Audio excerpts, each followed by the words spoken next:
ఇంట్లో కూర్చుని ఇంగ్లీష్ నేర్చుకోవాలనుకుంటున్నారా? అయితే వెంటనే మా స్పోకెన్ ఇంగ్లీష్ క్లాసెస్‌కి కాల్ చేయండి.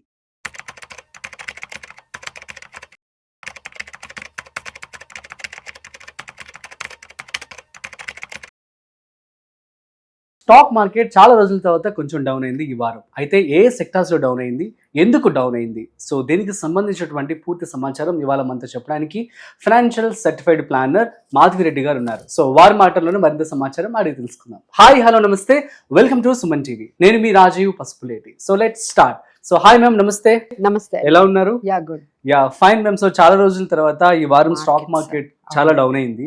సో ఏ కారణాల చేత డౌన్ అయింది అంటారు, అండ్ ఏ సెక్టర్స్ ఎఫెక్ట్ అయ్యాయి బాగా? సో ఈ వారం మనం చూసుకున్నట్లయితే నిఫ్టీ ఆల్మోస్ట్ 1% 1 వీక్ లోనే 1% అనేది ఈ వీక్ లోనే మనకి చూసామండి. సో ఏదైతే 25,200 మేము ఎప్పటి నుంచో చెప్తున్నాం, అది మంచి సపోర్ట్ మార్కెట్ కి. 25,200 అన్న అది కూడా బిలోగా క్లోజ్ అయిందండి. అంటే 25,200 కూడా బ్రేక్ చేస్తూ మార్కెట్స్ 25,149 దగ్గర, అంటే 205 పాయింట్స్ డౌన్ లో మనకి నిఫ్టీ వెళ్ళిపోయింది. అలానే సెన్సెక్స్ 82,500 దగ్గర 689 పాయింట్స్ డౌన్ తో క్లోజ్ అయిందండి. సో వర్స్ట్ హిట్ అంటే ఏ సెక్టార్స్ మనం చూసుకున్నట్లయితే డిఫెన్స్ సెక్టార్ అయితే 5% వరకు డౌన్ అయింది. ఎందుకంటే అక్కడ వాల్యుయేషన్స్ చాలా ఎక్కువ అయ్యాయి, తర్వాత ప్రాఫిట్ బుకింగ్ అనేది మనకు కనిపించింది.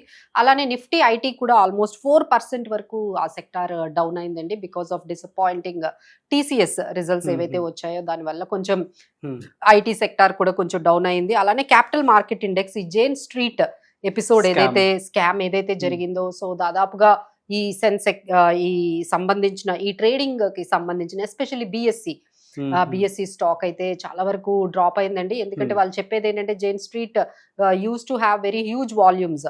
సో ఎప్పుడైతే వాళ్ళని బ్యాన్ చేశారో మార్కెట్ ని తెలివిగా వాడుకున్నాం, అవునవును వచ్చింది. సో ఎప్పుడైతే ఈ ట్రేడింగ్ వాల్యూమ్స్ తగ్గిపోయాయో బిఎస్సికి 25% వరకు హిట్ అయ్యిందండి వాల్యూమ్స్ లో, ఈ జేన్ స్ట్రీట్ బ్యాన్ చేయడం వల్ల. సో ఈ విధంగా కొంచెం కొన్ని సెక్టార్స్ అయితే బాగా మనకి డౌన్ లో మనకి కనిపించాయి. సో రీజన్స్ అయితే మనకి ఫస్ట్ రీజన్ అయితే Trump tariff impact and uncertainty.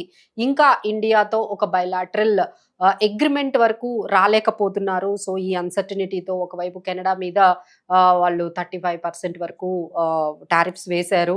So ఇండియాతో సంబంధించి ఇంకా కంప్లీట్ అవ్వలేదు, ఒక అగ్రిమెంట్ కి అయితే రాలేకపోతున్నారు. నెగోషియేషన్స్ జరుగుతూ ఉన్నాయి.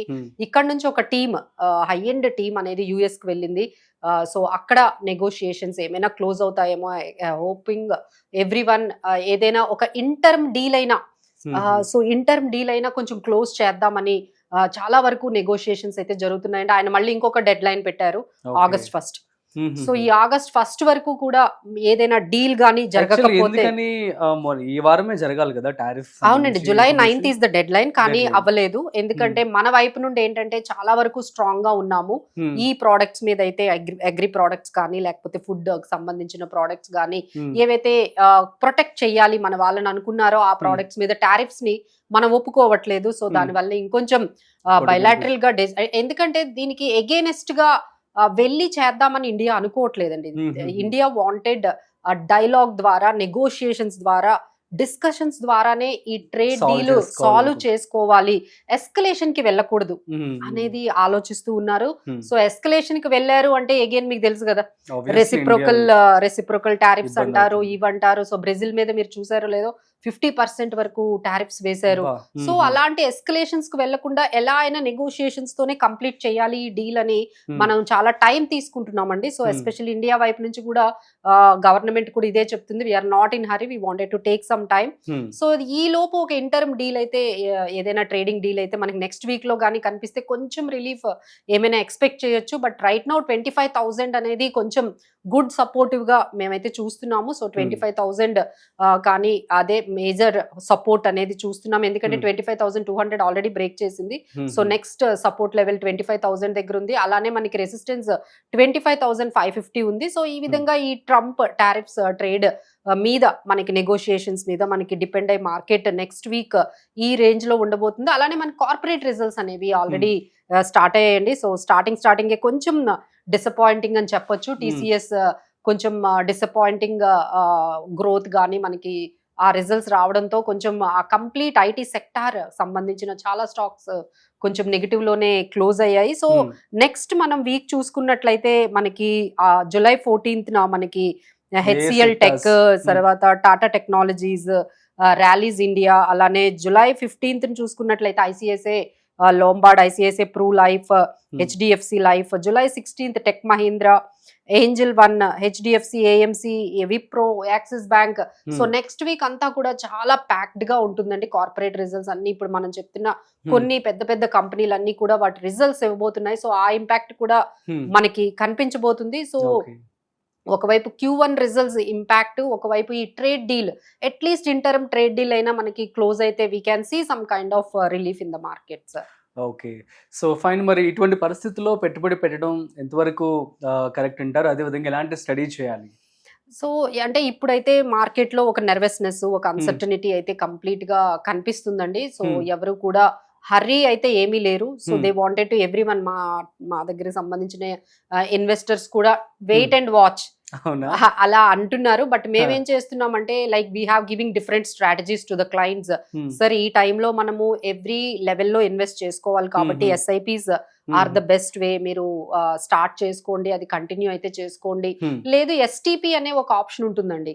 ఎస్టిపి అంటే ఇప్పుడు మీ దగ్గర 10 లక్షలు ఇప్పుడు మార్కెట్ లో ఇన్వెస్ట్ చేయాలి, but the client is nervous, ఇంకా మార్కెట్ డౌన్ అయిపోతుందేమో అని నర్వస్ అయితే ఈ మొత్తం అమౌంట్ ని 10 lakhs ని మనం ఒక డెట్ ఫండ్ లో పెట్టేసి అక్కడ నుంచి మళ్ళీ ఎస్ఐపి లాగా ఎవ్రీ మంత్ మనము మార్కెట్ లోకి పంప్ చేసుకోవచ్చు. ఎంటైర్ ఒక 24 months కి పంప్ చేయొచ్చు, 12 months కి పంప్ చేయొచ్చు. అలానే మనం కొంచెం మల్టీ క్యాప్ లేకపోతే మనకి ఈ కమోడిటీ ఈడిఎఫ్స్ గానీ ఇలాంటి కొన్ని స్ట్రాటజీస్ అయితే అప్లై చేసుకోవచ్చండి. సో అంటే ఈ టైంలో మనం మార్కెట్ నుంచి బయటకు వెళ్ళిపోకూడదు, బట్ మార్కెట్ లో ఎలాంటి స్ట్రాటజీస్ మనం తీసుకుంటే, ఎలాంటి స్టాక్స్, ఎలాంటి సెక్టార్స్ లో ఎలాంటి మనము దీంతో అసెట్ అలొకేషన్ మనం మెయింటైన్ చేస్తే ప్రాఫిట్స్ వస్తాయో ఆలోచించి ఆ విధంగా ఇన్వెస్ట్ చేయాలండి. సో కంప్లీట్ గా మార్కెట్ నుంచి పక్కకు వెళ్ళడం అనేది కరెక్ట్ కాదు. ఎందుకంటే these are all new normal అండి. ఏదైతే మనం లాస్ట్ 8 months నుంచి 6 months నుంచి చూస్తున్నామో market is very volatile, huge volatile అనేది మనకి కనిపిస్తూ ఉంది. So that is going to be there for the next few, అంటే నెక్స్ట్ కూడా మనకి ఇలానే మార్కెట్స్ ఉంటాయి. సో అందరూ ఏమనుకుంటారంటే markets will be getting better, అప్పుడు ఇన్వెస్ట్ చేద్దాము, మార్కెట్స్ కొంచెం పాజిటివ్ అయిన తర్వాత ఇన్వెస్ట్ చేద్దాం. బట్ అలా ఎప్పుడు మీకు కనిపించదండి. మార్కెట్ లో ఏదో ఒక నెగిటివ్ న్యూస్ వస్తూనే ఉంటుంది. ఒకసారి వార్ అంటారు, ఒకసారి ఏమో ట్రంప్ టారిఫ్స్ అంటారు, లేదు మన ఇండియాలో ఇంకేదైనా జరగచ్చు. ఎనీ న్యూస్ కీప్ కమింగ్ అండి. సో మీకు అలా బెటర్ గా ఏమీ అనిపించదు. బట్ ఏంటంటే వాల్యుయేషన్స్ చూసుకోవాలి.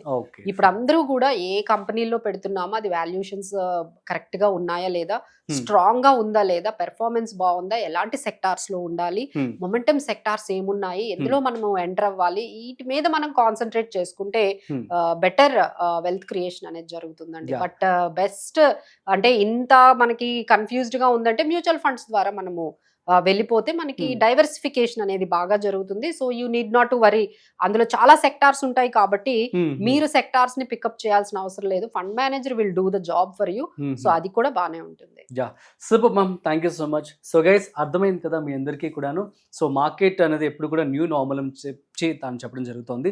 సో మీకు కనుక ఏమైనా డౌట్స్ కనుక ఉన్నట్లయితే సో ఇటువంటి ఫండ్ మేనేజర్స్తో ఆర్ ఎల్స్ సర్టిఫైడ్ ఫైనాన్షియల్ ప్లానర్స్తో మాట్లాడుకొని సో ఆఫ్టర్ దట్ మీరు ఇన్వెస్ట్మెంట్ చేసుకోండి. That's it. సో మరొక ఇంట్రెస్టింగ్ కాంటెంట్తో మళ్ళీ కలుద్దాం. అంతవరకు చూస్తూనే ఉండండి సుమన్ టీవీ.